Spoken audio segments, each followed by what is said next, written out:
Hello students. In this video I will tell you about some applications of dTA.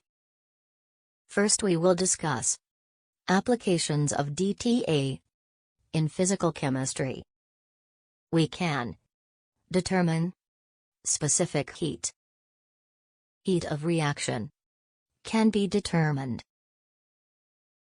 We can determine thermal diffusivity.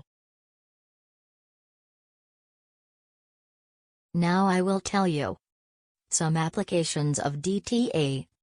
In analytical chemistry, melting point can be determined, which is related to the purity of a substance. Product is identified by their specific dTA curve.